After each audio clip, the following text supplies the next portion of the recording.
All right. I'm good? Okay. Okay.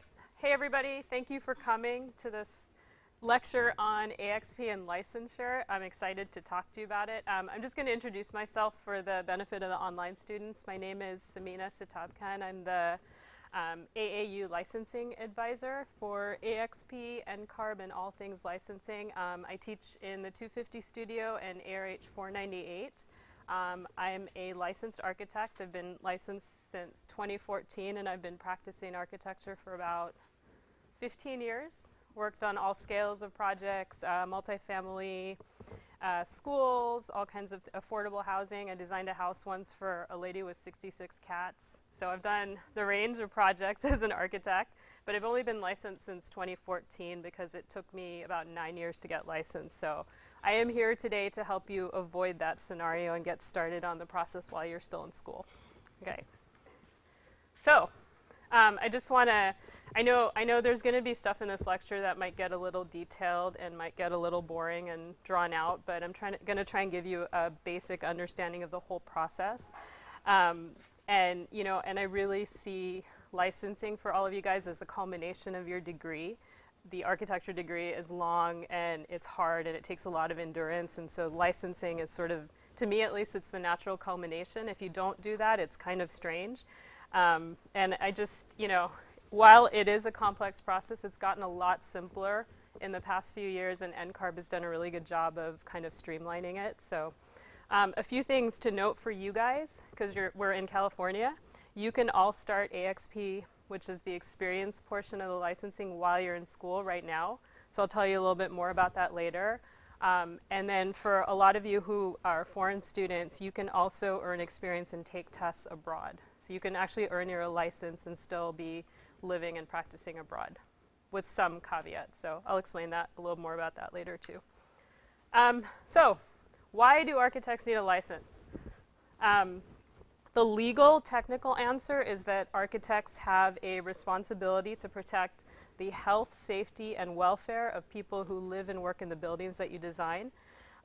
This means that someone is regulating what we do as architects. It's usually the state, and they are regulating us to make sure that we don't create unsafe buildings for people. And that's why it's regulated and they hand out licenses. Other reasons for you guys on becoming an architect, if you'd like to start your own firm, you'll likely need a license. You cannot call yourself an architect without a license, in the US at least. I don't know, are you guys aware of that? So even after you finish school, if you have the degree, you cannot call yourself an architect unless you have the license. You'll be a designer, you'll be an intern. There's 10 million titles people give themselves, but to call yourself an architect, you need the license. And then, of course, higher salaries, which is pretty much a given with the architectural license. I also want to bring up a point that's important to all of us sitting in this room here, which is diversity in the field. Currently, less than 1 in 5 new architects, or 1 in 5 architects identify as a minority, and only 2 in 5 of all newly licensed architects are women. The population of licensed architects, at least for me, and I'm assuming for all of you, needs to more closely resemble the population of this country, and right now it doesn't. This is a very powerful reason, I think, to be licensed, to help change the field and ensure representation of the diversity we represent in this school into the practice. So keep that in mind, guys. It's very skewed, but you can see the numbers are coming up on the new AXP and ARE participants, and I'll explain more about that later.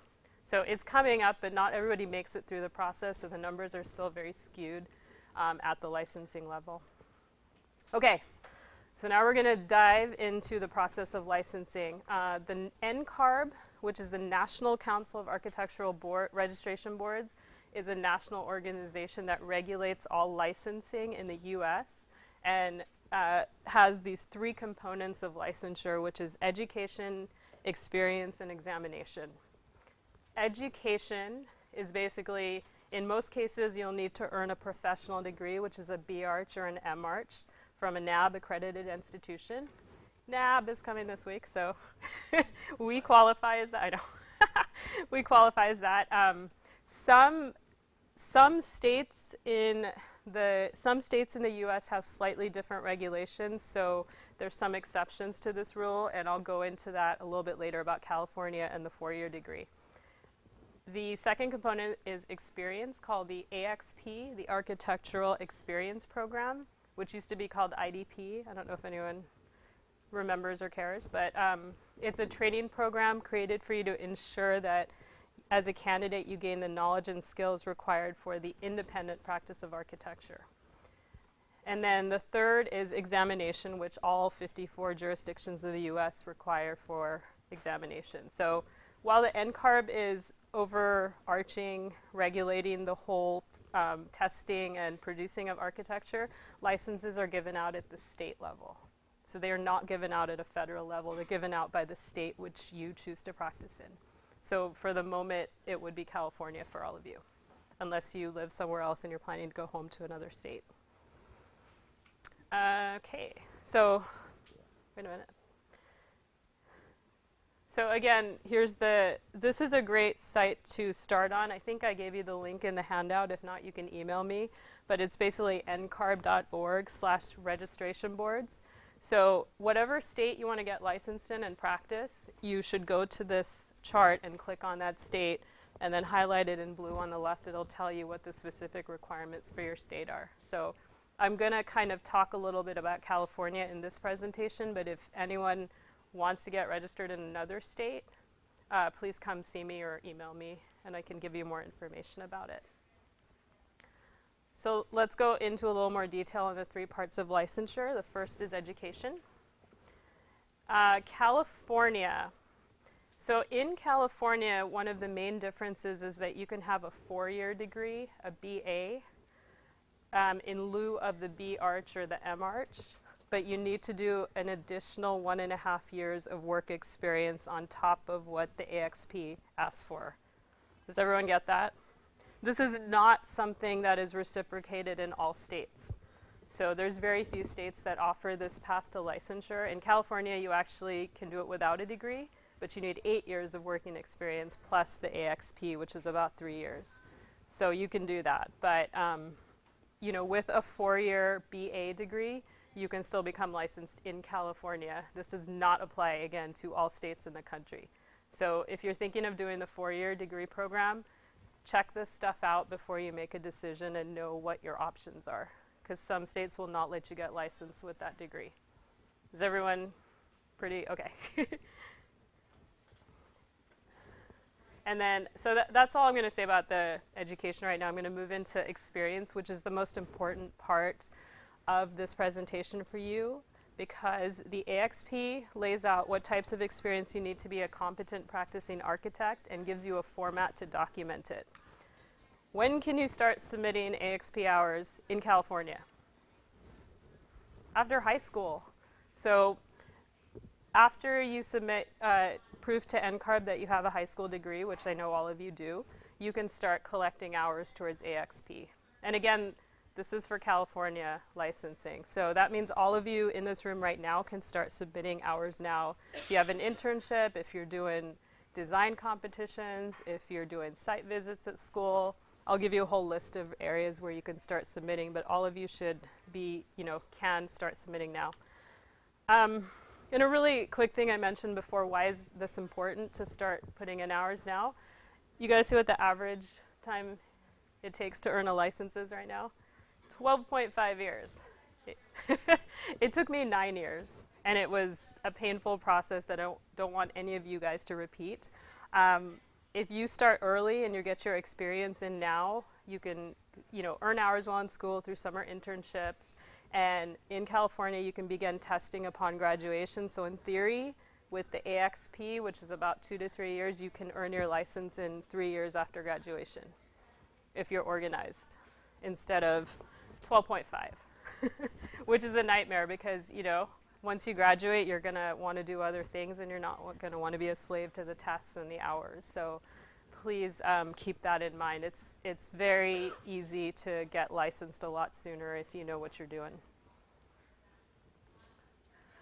How many so AXP is a total of 3,740 hours across 2 settings. It's called Experience Setting A and experience setting O. A is basically the practice of architecture. It's a grounding in the fundamentals, a chance to learn firsthand about the business of architecture. And O is different types of experience under different opportunities, which I'll show you a list of in a minute. Note that the A setting is 1860 minimum, which means you can earn all your hours in the A setting, which is basically practicing under a licensed architect. And the O setting, you can only earn 1860 maximum. So again, the A setting, you have to spend these hours working under an architect who's licensed in the US. If you work abroad for an architect who's licensed in the US, that also applies. Okay?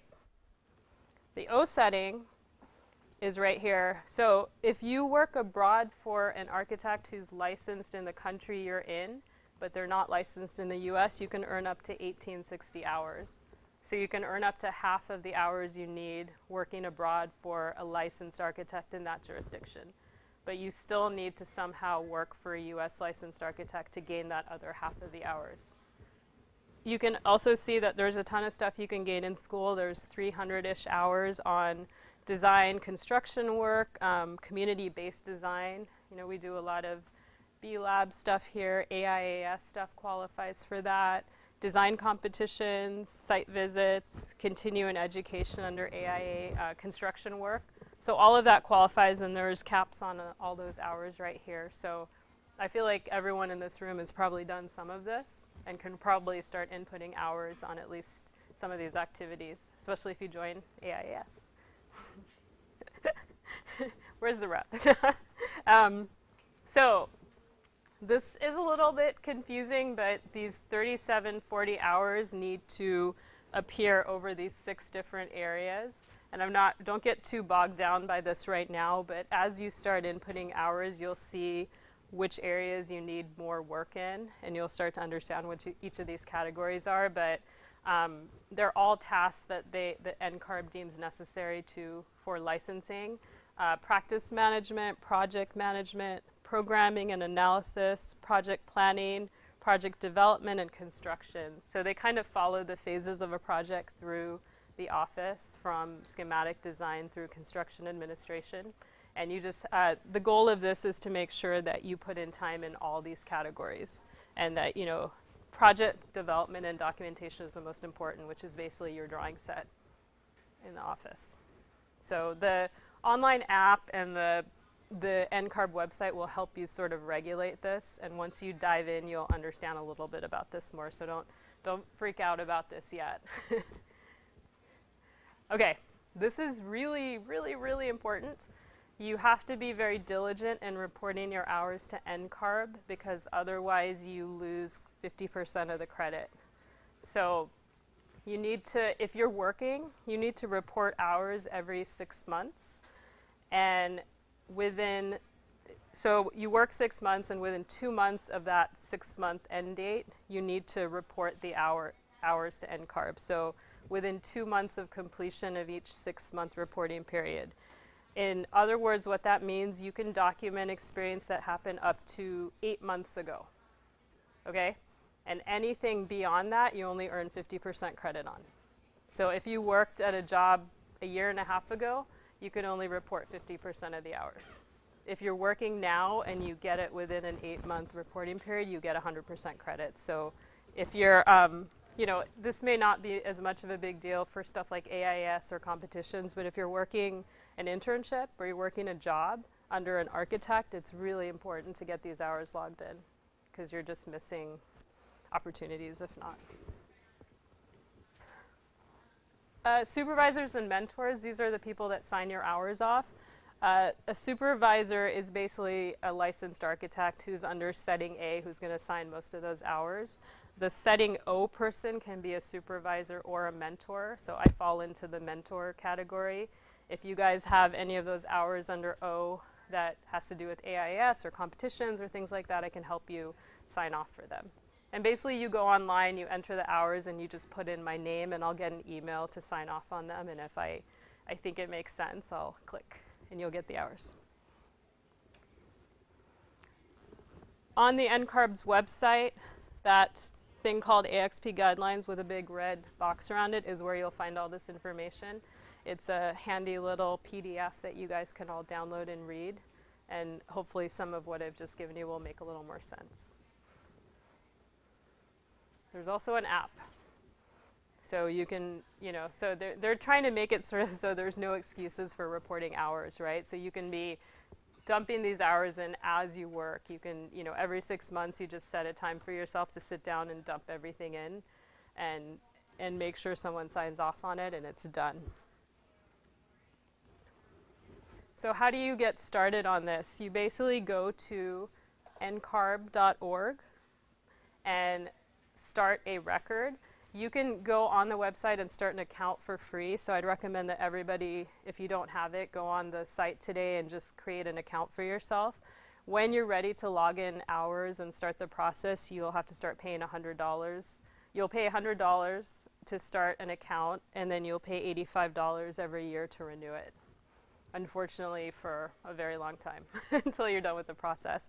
But the NCARB is going to hold all your records for your entire career. It's going to hold your certifications. It's going to know you're licensed, and they will transmit all the information to the state you're being licensing in, which will approve your license. So this is pretty much what you need to do to get licensed. Start the process.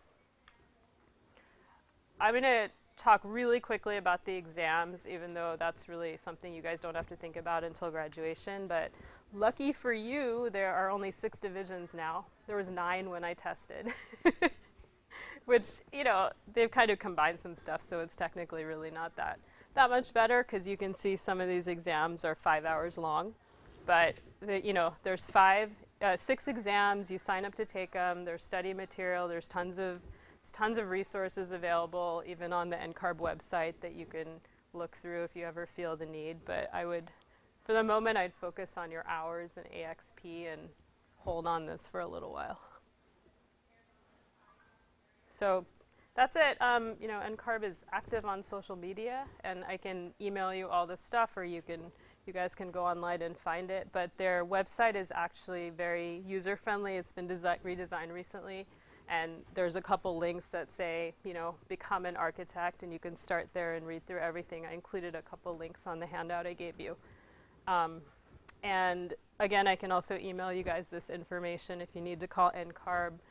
For California, that is our representative. It's called the California Architects Board. So if there's anything you can't find on the NCARB website that you're curious about, you can go here.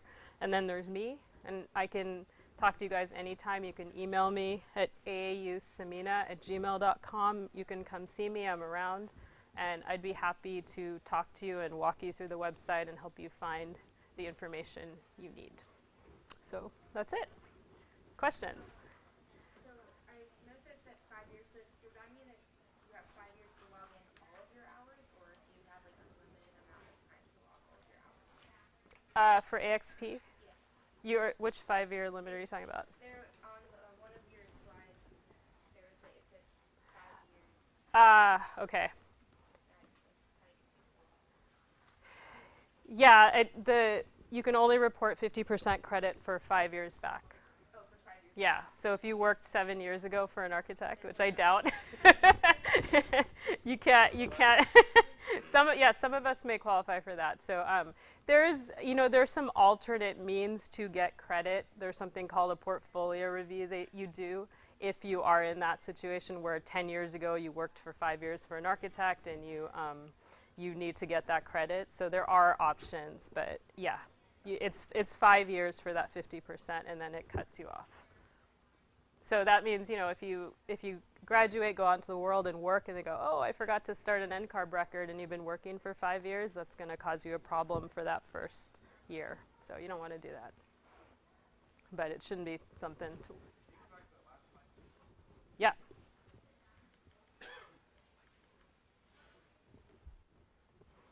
What do you need? Just that email.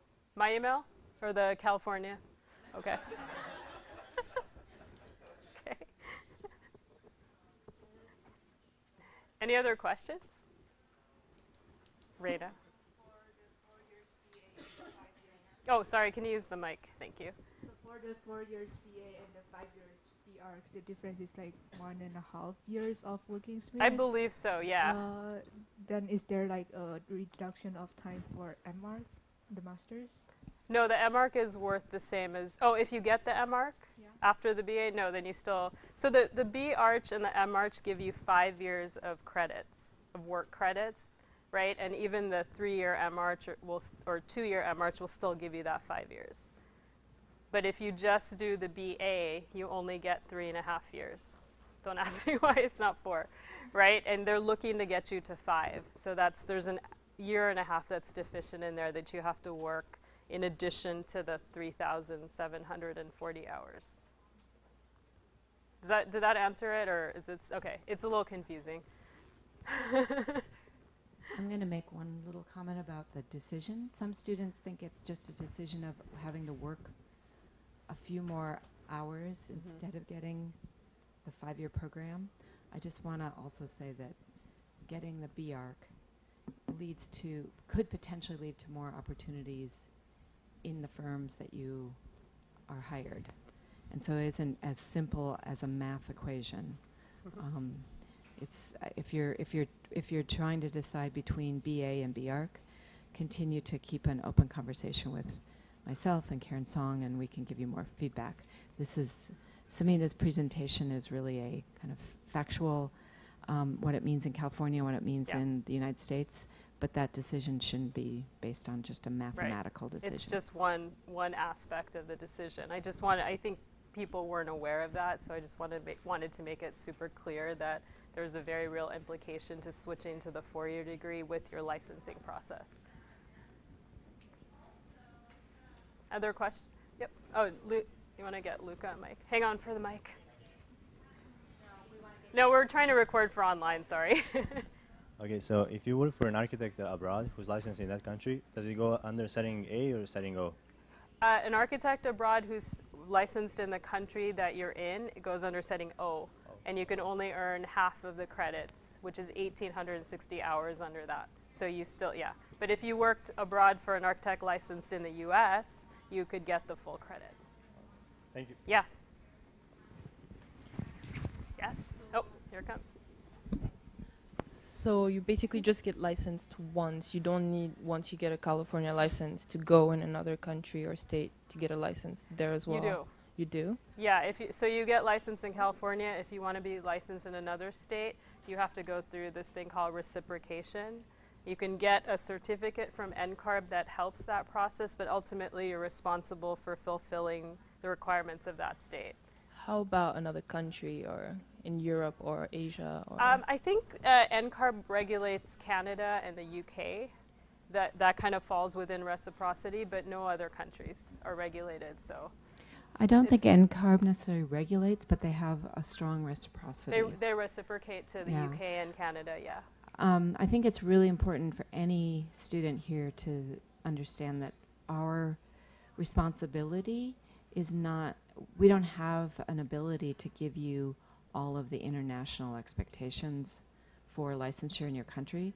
They vary broadly, and there's experiential advice that some of our faculty can give because we have faculty from Germany, faculty from Spain, faculty from South America, faculty from Asia. But we're not really, Samina's role is not really one in which she can answer the questions of your own country.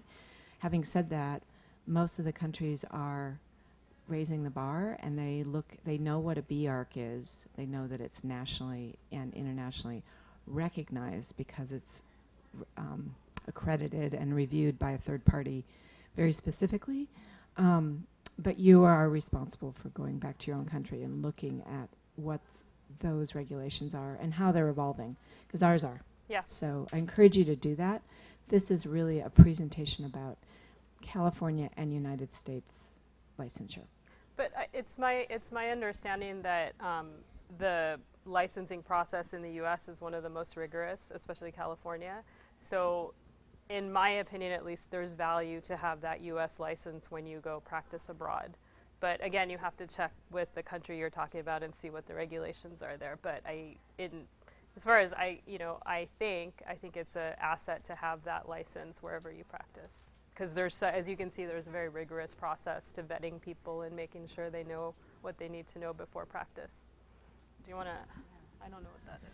So there's an online question. We were told via one of our classes at the AAU, that the 87 unit MARC class degree only counts towards 3 years, and we would need 5 years of additional work. I think that there's That's a not miscommunication correct. in that Yeah. statement, and I think that we should have you email and get in contact with Samina directly using her email address, aausamina@gmail.com. So who's ever asking that question, there is a miscommunication. The MARC degree generally shortens your need for collecting work, but you do have to collect the 3,000 hours, right? Yes, the So- MARC, the BARC is worth 5 years. Is worth 5 years. The MARC is also worth 5 years towards the educational requirement. So as long as it's a professional degree, it's an Master of Architecture, it will satisfy the requirements. So yeah, there seems to be a miscommunication. And yeah, I really encourage the person who Ask. wrote that to email and probably set up a conversation, because we don't want to give out bad information. Thanks. Anyone else? Questions? Yep, Bree. Bree got one in the back of the room. Oh, she come in here? I have two questions. Okay. The first question was, what was the name of that app? And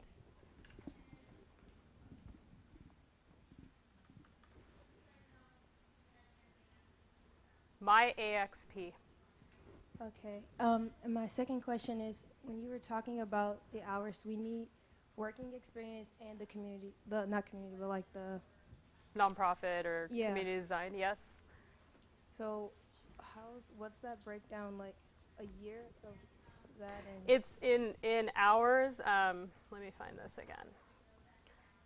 So basically, there's 2 experience settings. So the straight architecture practice is 1,860 hours, and the O is the setting where you can add some of that in. But if you look here, you'll see it's very specific. So community-based design, you can earn up to 320 hours.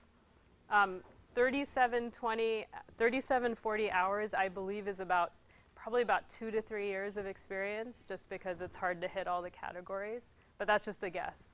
But that's about how long it took me to get through some of the requirements. So, yeah. But you can only get 320 for the community-based design.